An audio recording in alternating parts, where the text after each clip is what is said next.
नमस्कार दोस्तों, एक बार फिर से स्वागत है महानगर मेल की खास पेशकश कुछ खास कुछ राज में। आपको पता ही होगा, इधर चीन के साथ भारत के संबंधों में तनाव देखा जा रहा है। गैनवॉन वैली पेंगोंग लेक के पास भारत और चीन की फौजें आमने सामने आ चुकी हैं। इनमें झड़प भी हुई है। एक तरफ चीन भारत के खिलाफ सीमा पर तनाव बढ़ा रहा है, तो दूसरी तरफ साउथ चाइना सी में भी उसने सैन्य अभ्यास करके ताइवान, हांगकांग जैसे देशों के ऊपर धौंस जमाने की कोशिश की है।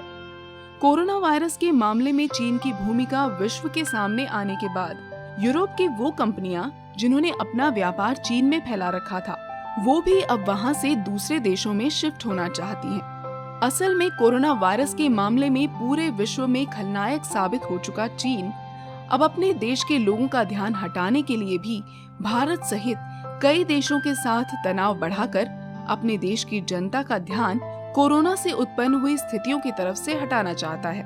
इन्हीं बातों पर इस वीडियो में रॉ के पूर्व अधिकारी एनके सूद विस्तार से जानकारी दे रहे हैं। चीन की चुनौती से निपटने के लिए भारत की क्या तैयारियां हैं, विश्व के अन्य देशों का चीन के प्रति क्या रवैया है, इस पर श्री सूद ने प्रकाश डाला है।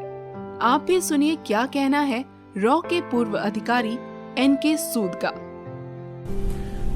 कोरोना वायरस के बाद इस टाइम पे सारा वर्ल्ड चाइना के पीछे है। सारा वर्ल्ड चाइना से क्वेश्चन पूछ रहा है जिसके चाइना के पास आंसर्स नहीं है। सारी कंट्रीज वर्ल्ड की, चाहे ऑस्ट्रेलिया हो, यूनाइटेड स्टेट्स ऑफ अमेरिका हो, जापान, साउथ कोरिया, न्यूजीलैंड और जितनी भी यूरोपियन कंट्रीज हैं, बड़ी बड़ी Germany, France, United kingdom, Italy, ये सब अपना चाइना से बिजनेस को बाहर निकाल रहे हैं। इनको पता है कि जो कोरोना वायरस वो चाइना से आगे फैला है। साथ साथ में जितनी गल्फ कंट्रीज हैं और जितने अफ्रीकन कंट्रीज हैं वो भी चाइना से बिल्कुल खुश नहीं है। इनकी सबकी भी इकोनॉमी का सत्यानाश कर दिया चाइना ने कोरोना वायरस को डेलिबरेटली फैलाया, इसमें कोई डाउट की बात नहीं। और इन लोगों ने WHO में एक मोशन मूव की है जिसके हिसाब से कि चाइना के अगेंस्ट इंक्वायरी होनी चाहिए। एक टीम वहां चाइना जानी चाहिए वुहान में और देखे कि वहां पे वायरस कैसे फैला है। एक बात जरूर इम्पोर्टेंट है कि चाइना ने वर्ल्ड को मिसलीड किया है कोरोना वायरस के बारे में कि ये ह्यूमन से ह्यूमन नहीं फैलता, और एक ये इनके डेलिबरेट अटेम्प्ट थी वर्ल्ड को डैमेज करने की और वर्ल्ड की सुपर पावर्स को, बड़ी पावर्स को, बड़ी इकोनॉमीज को इनको खराब करना। ऑस्ट्रेलिया चाहता है कि चाइना के खिलाफ फुल फ्लैश्ड इंक्वायरी हो और उसके लिए बड़ा ऑफेंसिव हुआ पड़ा चाइना से, और इंडिया भी उसको सपोर्ट कर रहा है, कोई डाउट की बात ही नहीं है। दूसरी तरफ चाइना के अंदर अपने बुरे हाल है, वहां पे 8 करोड़ लोग अनएम्प्लॉयड हो चुके हैं और इसका कोई चांस नहीं है कि यहाँ पे लोगों की एम्प्लॉयमेंट बढ़ेगी, नहीं बढ़ेगी, क्योंकि जितनी भी कंट्रीज में कोरोना वायरस आया सब में इफेक्ट हुआ है, सब लॉकडाउन है, लेकिन उनके अंदर वो प्रॉब्लम नहीं है क्योंकि उनकी जो इंडस्ट्री है, जैसे इंडिया की इंडस्ट्रीज हैं, वो सारी की सारी इंटरनल कंजम्पशन के लिए है। तो हमारे यहाँ जैसे शुरू होगा धीरे धीरे अपने रास्ते पे आएंगे। और दूसरी तरफ से जो चाइना की जहां तक इंडस्ट्रीज हैं या वो सारी की सारी इंडस्ट्रीज हैं वो हैं आउटवर्ड के लिए, एक्सपोर्ट के लिए, तो उनका तो सारा का सारा एक्सपोर्ट बंद हो रहा है। कुछ भी हो, मुझे नहीं लगता कि कोई भी कंट्री इस टाइम चाइना से जाना कोशिश करेगा कि वहां से एक्सपोर्ट करे। और चाइना आज वर्ल्ड में शायद 27% उसकी इंडस्ट्रीज हैं जो एक्सपोर्ट में लगी है, 27% इंडस्ट्रीज हैं, और ये जो 27% इंडस्ट्रीज हैं मुझे लगता है कि ये 5 या 7% रह जाएंगे अगले कुछ साल के अंदर, और चाइना भी जानता है। दूसरी तरफ चाइना के अंदर इंटरनल डिस्टर्बेंसेस हैं, वहां के PLA के अंदर डिस्टर्बेंसेस हैं, वो अपने प्रेसिडेंट से क्वेश्चन पूछ रहे हैं जिनके उनके पास आंसर नहीं है, और साथ साथ चाइनीज कम्युनिस्ट पार्टीज में भी बड़ा बड़ा आपस में डिफरेंसेस आ गए हैं, जिसकी वजह से जीपिंग इनको जैसे माओ से कंपेयर करने लग गए थे कि जैसे वो लीडर थे उस टाइप के लीडर है, लेकिन इनकी इस टाइम पॉपुलैरिटी बड़ी डाउन चल रही है चाइना के अंदर से। और चाइना के अंदर सिचुएशन ये आ रही है कि जैसे 1980 में USSR का ब्रेकडाउन हुआ था वैसे चाइना का ब्रेकडाउन होगा। उसी तरह से जीपिंग की पॉपुलैरिटी चाइना में डाउन हो रही है, और एक वहां पे आर्टिफिशियली क्रिएट किया जा रहा है एक्सटर्नल एनिमी ताकि उनके अंदर से यूनिटी बन जाए। चाइना का अपना एक्सचेंज रिजर्व्स हैं 10 से $15 बिलियन डाउन जा रहे हैं। साथ में चाइना को जो बाहर से पैसा एक्सपेंड किया है, जो उन्होंने स्पेंड किया वो पैसा चाहे पाकिस्तान में किया है, कुछ अफ्रीकन कंट्रीज में किया है, उनकी इकोनॉमीज भी पहले से डाउन थी, और डाउन होने से चाइना का वो पैसा भी जो वापस आना था वो भी आना बंद हो रहा है, जिसकी वजह से चाइना में एक डिस्टर्बेंस मची हुई है उनके पार्टी के अंदर और PLA के अंदर। और चाइना जो है वर्ल्ड की अटेंशन डाइवर्ट करने के लिए कोरोना वायरस से उसको पता है कि अगर मेरे खिलाफ इंक्वायरी होगी तो मैं फंसूंगा, बचना तो है नहीं। यहाँ पे लोगों की लाखों लोग की डेथ चली गई हो गई, जैसे लाखों लोग मर गए। अमेरिका में लाख से ऊपर लोगों की डेथ हो गई। बाकी जितनी भी यूरोपियन कंट्रीज हैं वो चाइना को किसी भी हालत में बख्शेंगे नहीं। उनको पता है ये चाइना है इसके लिए रिस्पॉन्सिबल, डेलिबरेटली रिस्पॉन्सिबल है। चाइना ने क्या किया, साउथ चाइना सी में डिस्टर्बेंस करनी शुरू कर दी। उन्होंने वियतनाम की कुछ फिशिंग बोट्स थी उनको उल्टा दिया ताकि वर्ल्ड की अटेंशन हो सके। दूसरा, उसने पिछले महीने अप्रैल के अंदर उनकी मेकोंग रिवर है उस पर डैम बनाए थे, डैम का से पानी रोक दिया, जिससे वियतनाम, कंबोडिया और थाईलैंड में फर्क पड़ा, क्योंकि वहां के लोग जो है मेन फिशिंग और चावल पे चलते हैं जिसके लिए ज्यादा पानी चाहिए होता है, तो उनकी फिशिंग लाइन सारी डिस्टर्ब हो गई है।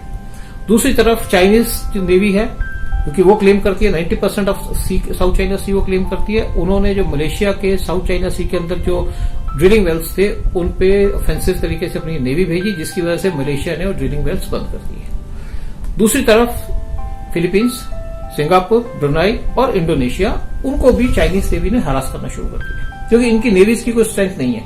इंडोनेशिया के पास थोड़ी सी नेवी है लेकिन इतनी पुरानी उनके पास शिप्स हैं कि टोटली इनइफेक्टिव है, मतलब वो सी पे जाए और किसी के साथ स्टैंड नहीं कर सकते। और एक और तरफ पे उन्होंने ईस्ट चाइना सी में जापान और साउथ कोरिया को तंग करना शुरू कर दिया। उन्होंने अपने साउथ में काउंटर स्टेप लेने शुरू कर दिए उसके ऊपर। लेकिन साथ साथ इन्होंने काम ये किया कि ताइवान के ऊपर भी एग्रेसिव हो रहे हैं, क्योंकि ताइवान को जैसे सेंटर स्टेज पे आ रहा है उससे चाइना बहुत डिस्टर्ब हो रहा है। इन्होंने हांगकांग के अंदर भी कुछ ऐसे स्टेप्स लिए हैं कि वहां पे डेमोक्रेसी को खत्म करने के चक्कर में कुछ सिक्योरिटी के स्टेप्स लिए जहां पे प्रो डेमोक्रेसी के ऊपर ये पूरा अटैक कर सके। और ये सारी चीजें हैं अपने इंटरनल पब्लिक को खुश करने के लिए और एक्सटर्नली लोगों की अटेंशन डाइवर्ट करने के लिए। तो इसके साथ अमेरिका ने साथ साथ एक्शन लिया। उन्होंने अपने कुछ वारशिप्स भेज दिए साउथ चाइना सी में, और उसके बाद जब देखा कि बात और बढ़ गई है तो उन्होंने अपने एयरक्राफ्ट कैरियर भेज दिया, B-1 बॉम्बर्स भेज दिए, जिसकी वजह से चाइना थोड़ा सा घबराया हुआ, हिला हुआ है कि अगर ये आगे अमेरिका हमारे पीछे आ गया तो हमें बड़ी मुश्किल हो जाएगी। दूसरी तरफ चाइना ने इंडिया के खिलाफ भी एग्रेसिव स्टेप्स लेने शुरू कर दिए। 5 मई को अराउंड 250 इंडियन और चाइनीज आर्मी के लोग जो है आपस में लड़ाई हो गई उनकी, ये पांगोंग लेक के पास, और वहां पे रॉड्स के साथ, डंडों के साथ और स्टोन पेल्टिंग भी हुई, जिसमें कुछ दोनों तरह के सोल्जर्स इंजर्ड हुए। 9 मई को चाइनीज से कुछ सोल्जर्स हमारे सिक्किम के एरिया में घुस गए, वहां पे आए तो इंडियन आर्मी ने उनको स्टॉप किया। ये जो इंसिडेंट हुई ये हुई नकुला पास के पास। इसके बाद इनको वापस खदेड़ दिया, यहां भी इनके पास आपस में मुक्काधुकी हुई। उसके बाद चाइना ने एक और स्टेप लिया कि इन्होंने नेपाल को यूज किया। इन्होंने नेपाल का जो प्राइम मिनिस्टर है, कम्युनिस्ट है, वहां पे कम्युनिस्ट आजकल रूल कर रहे हैं, उनको अपना यूज करके इंडिया के खिलाफ स्टेटमेंटें दी, इंडिया के खिलाफ डेमोन्स्ट्रेशन किया, मीडिया को यूज किया। इनका मीडिया वैसे भी नेपाल में बड़ा एक्टिव है, और साथ में नेपाल गवर्नमेंट के सपोर्ट से इंडिया के खिलाफ पे वहां डेमोन्स्ट्रेशन हुई और कुछ स्टेटमेंट्स दिए उनके पीएम ओली ने, जो इंडिया नेपाल रिलेशंस को टोटली धराशायी कर दिया, टोटल बिगाड़ दिया। क्योंकि अब ये क्लियर हो गया कि नेपाल के जो पीएम है ये चाइना के साथ जा रहे हैं, तो इंडिया ने भी कुछ स्टेप्स लेने शुरू किए हैं नेपाल को काउंटर करने के लिए। और सबसे पहले स्टेप इंडिया जो लेने जा रही है वो जा रही है नेपाल का बॉर्डर सील करने का, क्योंकि हम किसी भी हालत में नेपाल से कम्युनिस्ट या वहां से इस्लामिस्ट को इंडिया में नहीं आने देंगे। दूसरी तरफ चाइना ने गलवान वैली में एक्शन शुरू कर दिया, वहां भी अपनी फौजें भेज दी, वहां पे उन्होंने बंकर्स बनाने शुरू कर दिए, उससे सामान ले आए। सिमिलरली गलवान वैली में भी ये अपने हैवी मशीनरी इक्विपमेंट ले आए हैं। इंडियन और चाइनीज सोल्जर्स के आपस में आई टू आई बॉल कॉन्टेक्ट है 4 जगह में इनका टोटल फेस ऑफ चल रहा है। और दूसरी तरफ जो है ये अपनी कोशिश कर रहे हैं वहां पे कुछ बंकर्स बनाने की, और इंडियन आर्मी जो है वो भी अपनी पेट्रोलिंग इन्होंने ऑफेंसिव कर दी। और कहा जा रहा है कि दोनों आर्मीज के वहां 1000 के करीब सोल्जर्स हैं जो खड़े हैं, और जैसे ही चाइनीज कुछ काम करते हैं तो इंडियन आर्मी भी उनको इफेक्टिवली जवाब देती है। मई के पहले वीक में एक top Indian defence delegation visit की लेह लद्दाख में, वहां की सिक्योरिटी सिचुएशन देखने के लिए। तो 2 चाइनीज हेलीकॉप्टर्स ऑफेंसिवली LAC की तरफ आए, उनकी जहां पे ये लोग थे उसकी तरफ आए। तो इंडिया ने भी अपने 2 सुकोई Su-30 MKI प्लेन्स भेजी है, जिसको देख करके चाइनीज हेलीकॉप्टर्स वापस चले गए। ये पहली बार हुआ है कि इंडिया ने इतना ऑफेंसिव स्टेप लिया है कि जैसे अदरवाइज चाइना आके चले जाते थे, हम उनको ऑब्जर्व करके छोड़ देते थे, लेकिन इस बार इंडिया ने उनको टैकल किया प्रॉपरली। 22 मई 2020 को Indian army chief general MM नरवा ने ये लेह का जो हेडक्वार्टर है 14 कॉर्प्स का, वहां विजिट किया चुपचाप, और वहां के ऑफिसर्स और कमांडर्स से उन्होंने बातचीत की, अपनी सिक्योरिटी सिचुएशन का रिव्यू किया। चाइना पूरी कोशिश कर रहा है कि वर्ल्ड लीडर्स को, कि वर्ल्ड को, कि ताकि इनकी अटेंशन जो है कोरोना वायरस से हट जाए। जो उनके खिलाफ इंक्वायरी होने वाली है उसमें चाइना किसी तरीके से इंक्वायरी टल जाए, तो इसलिए चाइना जगह जगह में कुछ ना कुछ प्रॉब्लम क्रिएट कर रहा है। चाइना ने एक गलती की कोरोना वायरस की, उसके बाद चाइना गलती पे गलती किए जा रहा है, और ये गलतियां करने के लिए चाइना को बहुत बड़ा भुगतान करना पड़ेगा आने वाले दिनों में। आज पूरा वर्ल्ड चाइना के खिलाफ है और चाइना के साथ कुछ कंट्रीज खड़ी हैं। काफी दोस्तों चाइना के छोड़ गए। जो कंट्रीज उनके साथ खड़ी हैं वो नॉर्थ कोरिया, कंबोडिया, पाकिस्तान और नेपाल। लेकिन नेपाल पे जो है, नेपाल के अंदर बड़े डिफरेंसेस आ गए हैं। जो वहां मधेशीज हैं, थारूस हैं और जनजाति हैं, जो करीब करीब 50% इनकी पॉपुलेशन बढ़ती है, वो केपी ओली के प्रो चाइना एटीट्यूड से बिल्कुल नाराज है। बड़े क्लियर सिग्नल्स आ रहे हैं कि चाइना किसी मूड में नहीं है वहां पे कंसंट्रेशन खत्म करने के लिए। और दूसरी तरफ इंडिया जो है वो भी नहीं हटना चाहेगा। इंडिया बिल्कुल नहीं हटेगा इस एरिया से, क्योंकि इंडिया की अपनी रेपुटेशन की बात है। ये 1962 ने किया और इंडिया के साथ साथ में अमेरिका भी खड़ा है, साथ में ऑस्ट्रेलिया भी खड़ा है। उन्होंने भी इंडिया को पूरी सपोर्ट दिया। लेकिन इंडिया अपनी तरफ से पूरा कैपेबल है चाइना को टैकल करने के लिए बॉर्डर के ऊपर। दूसरी तरफ हमारे कुछ लोग हैं, जैसे हमारा एनडीटीवी, और हम इसको बेटर कहें एंटी इंडिया टीवी। ये हमेशा इंडिया के खिलाफ रिपोर्टिंग करता है। इनके रवीश कुमार है, वो जहर उगलते रहते हैं हिंदुस्तान के खिलाफ, इंडिया के खिलाफ। इंडियन है, पता नहीं इंडियन है, लेकिन कुछ लोग ऐसे होते हैं यहाँ पे कि जिनको एक बड़ा मजा आता है अपने देश को गाली देने को, अपने आप को गाली देने के लिए। इन्होंने एक र्यूमर फैलाया कि इंडियन एनडीटीवी ने कि इंडियन के कुछ सोल्जर्स को चाइनीज ने बंदी बना लिया फिर छोड़ दिया। फेक न्यूज फैलाई यहाँ पे लोगों को के अंदर घबराहट लाने के लिए, कंफ्यूजन लाने के लिए ऐसे काम ये करते हैं। और साथ साथ इनके साथ जो कुछ और लोग हैं, एक वायर के शेखर गुप्ता है, आपको पता ही है, वो कभी 2012 में कह दिया कि यहाँ पे आर्मी आ रही है मनमोहन सिंह को गिराने के लिए, कुछ है उल्टे सीधे स्टेटमेंट देते रहते हैं। पता नहीं किस टाइप के जर्नलिस्ट हैं ये। साथ में इनके राजदीप सरदेसाई हैं, बरखा दत्ता है, नोन है लोग। और ये लोग एंटी इंडिया कैंपेनिंग में लगे हैं, चाइनीज का साथ दे रहे हैं, क्योंकि ये कम्युनिस्ट आइडियोलॉजी के हैं। और कम्युनिस्ट आपको पता है 62 में भी कम्युनिस्ट चाइना के साथ खड़े थे। आज भी इंडियन के कम्युनिस्ट जो हैं वो चाइना के साथ खड़े हैं। चाहे इंडिया पाकिस्तान के साथ हो जाएगा तो उसके साथ चले जाएंगे, क्योंकि ये इंडिया के सगे नहीं है। दूसरी तरफ जो भी चाइनीज काम कर रहे हैं पेंगोंग लेक में और गलवान वैली में, इंडियन आर्मी उनको इफेक्टिवली काउंटर कर रही है।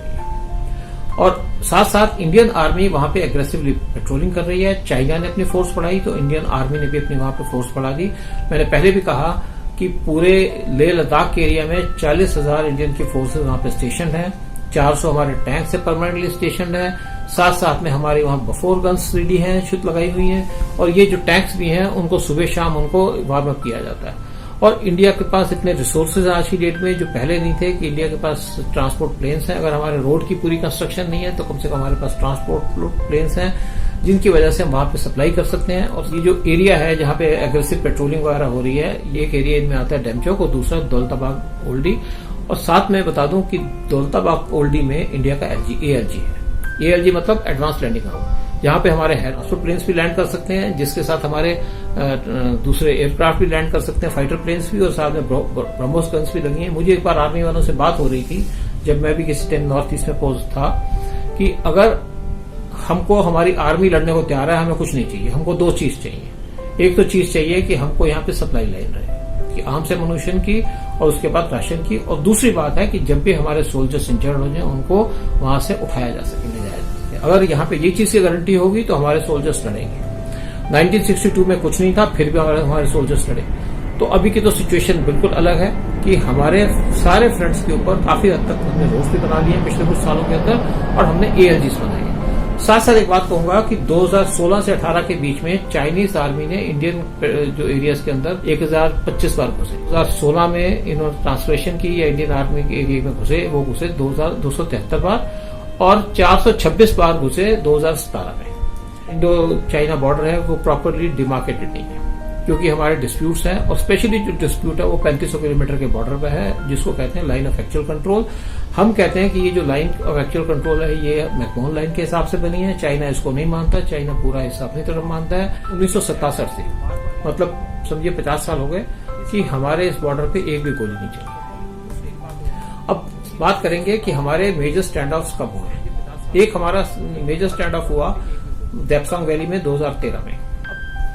अप्रैल मई में इस वैली में चाइनीज सोल्जर्स घुस गए, आपस में इंडियन सोल्जर भी सामने चले गए, 3 हफ्ते के लिए अंदर बैठे रहे, 19 किलोमीटर अंदर इंडियन टेरिटरी। दूसरा हमारा जो फेस ऑफ था वो था 2014 में चुमार में, जब चाइनीज प्रेसिडेंट इंडिया हुए थे सितंबर 2014 में। उस टाइम चाइनीज सोल्जर्स जो है चुमार वैली में घुस गए, वहां जाकर उन्होंने रोड कंस्ट्रक्शन का काम किया। इंडियन सोल्जर्स को इमीडिएटली वहां भेजा गया, इन्होंने उनको रोका ताकि उसके बाद रोड कंस्ट्रक्शन का काम भी बंद हुए और चाइनीज अपने वापस चला गया। तीसरा जो हमारा स्टैंड ऑफ हुआ वो हुआ डोकलाम में। ये 73 दिन का हमारा स्टैंड ऑफ था, जुलाई 2017 से लेकर सितंबर 2017 तक। और ये हुआ ट्राई जंक्शन था तिब्बत, भूटान और इंडिया के सिक्किम के बॉर्डर, क्योंकि ये एरिया इंडिया के लिए बड़ा इंपॉर्टेंट था, क्योंकि अगर यहाँ चाइनीज घुस जाते, रोड बनाने की कोशिश कर रहे थे, घुस के रोड बना के पहुंच जाते, तो उनकी तरफ से हमारा जो चिकन नेक है वो 30 किलोमीटर दूर पड़ता और वो इनकी फायरिंग लाइन के अंदर आ जाता। इंडिया ने लेकिन इनको रोड नहीं बनाने दिया, अल्टीमेटली फेस ऑफ करके चाइनीज वहां से चले गए। इस टाइम का जो फेस ऑफ है, इस फेस ऑफ में ये इसको डायरेक्शन से ऊपर से हाईएस्ट लेवल से नहीं लगता कि कन्फ्रंटेशन जो है ये जल्दी खत्म होगी, ये लंबी चलने की उम्मीद है, क्योंकि चाइना की जब तक अंदर की पोजीशन खराब ठीक नहीं होगी, चाइना इसमें से हटेगा नहीं और पूरा लगता है कि यहां से सिचुएशन बिगड़ भी सकती है। एक गोली चलने से सब कुछ बिगड़ जाए। एक और बात है कि या फैलेगी, यस फैल भी सकती है, लेकिन हमारी दूसरी तरफ भी तैयारी है, अगर फैलेगी तो भी तैयारी है। लेकिन दूसरी बात हम बता दें चाइना को कि 1962 नहीं है। चाइना अभी तक उसी पुराने ड्रीम में था कि 1962 है, इंडिया के पास सोल्जर्स नहीं थे, इंडिया के पास बंदूकें नहीं थी, इंडिया के पास 10 गोलियां मिली थी सोल्जर को, सोल्जर हमारे पास थे नहीं, उनको एरिया का नहीं पता था, उनके पास कोई टैंक तोपे तो कुछ थी नहीं, एक सिर्फ 303 की गन चलती थी, जिसके हिसाब से वो भी उनके पास 10 गोलियां मिली थी, उस पर चलते थे, और चाइनीज के पास सब कुछ था और एक हिसाब से सिटिंग रखते, हमारी कोई तैयारी भी नहीं थी, हमारे पास सोल्जर्स नहीं थे, जैसे मैंने कहा इंफ्रास्ट्रक्चर नहीं था हमारे पास। आज हमारे पास बहुत कुछ है। तो ये चाइना गलतफहमी में न रहे और मुझे लगता है कि ये गलतफहमी चाइना की बड़ी जल्दी दूर होगी। दूसरी तरफ चाइनीज प्रेसिडेंट ने स्टेटमेंट में पीएलए को कहा कि अपने वॉर के लिए तैयार है। तो इंडियन डिफेंस मिनिस्टर ने तीनों चीफ्स हैं हमारे डिफेंस के, उनके साथ और चीफ ऑफ डिफेंस स्टाफ के साथ मीटिंग की है कल।